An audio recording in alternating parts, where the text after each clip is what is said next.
बिस्मिल्लाहिर्रहमानिर्रहीम। अस्सलाम वालेकुम नाज़रीन, मैं हूं जावेद चौधरी।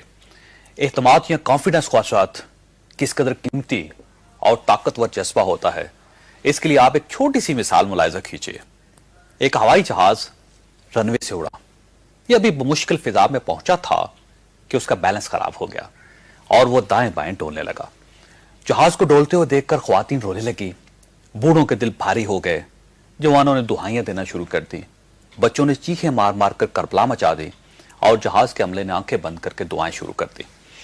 जहाज बड़ी तेजी से कभी ऊपर जाता, कभी नीचे आता और कभी दाएं और बाएं डोलता। उस जहाज में 7-8 साल का एक बच्चा भी बैठा था। वो बच्चा इस सारी सूरत हाल से लाताल्लुक होकर आराम से वीडियो गेम खेल रहा था। उसके इर्द गिर्द मौजूद हर शख्स परेशान था, लेकिन उस बच्चे के चेहरे पर इत्मीनान था। वो बगैर डरे, बगैर घबराए और बगैर परेशान हुए इत्मीनान से वीडियो गेम खेलता चला जा रहा था।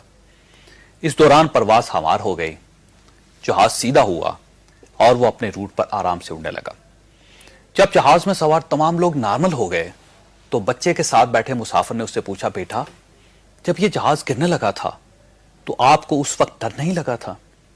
बच्चे ने मुस्कुराकर जवाब दिया, बिल्कुल नहीं। मुसाफिर ने पूछा, क्यों? इस क्यों के जवाब में ख्वाहिशात बच्चे ने एक ऐसी वजह बताई जिसमें आपको इस मुल्क के तमाम मसाइल का हल नजर आएगा।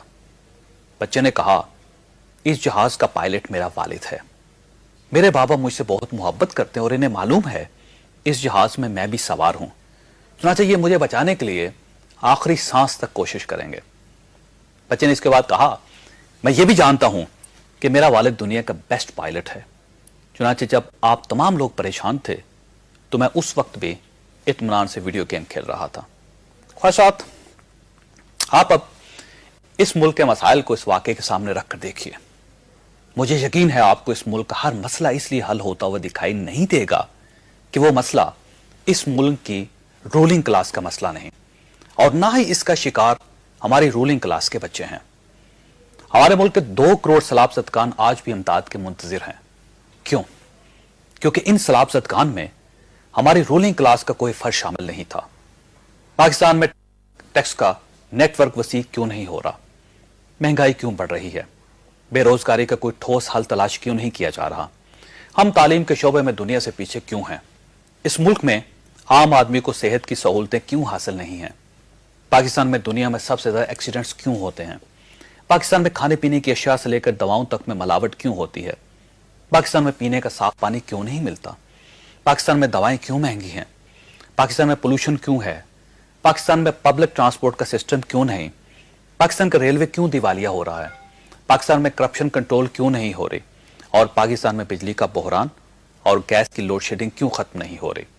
इसलिए नहीं हो रही ख्वाहिशात कि ये तमाम हमारी रूलिंग क्लास के मसाइल नहीं हैं और हमारे बड़ों के बच्चे भी इनके शिकार नहीं हैं। बल्कि अगर मैं ये कहूं कि हमारी रूलिंग क्लास के बच्चे इन तमाम मसाइल से दूर यूरोप और अमेरिका में आबाद हैं और उन्हें यह तक इल्म नहीं कि उनके वालिद के मुल्क में रोजाना लोड शेडिंग होती है और लोग गर्मी और सर्दियों में अंधेरे में जिंदगी गुजारते हैं, तो यह गलत नहीं होगा। लिहाजा जब इस डोलते गिरते जहाज में पायलट का अपना कोई बच्चा सवार नहीं होगा, या फिर पायलट दुबई, लंदन या न्यूयॉर्क में बैठकर इस जहाज को रिमोट कंट्रोल से चला रहा होगा, तो फिर उसे क्या परेशानी होगी?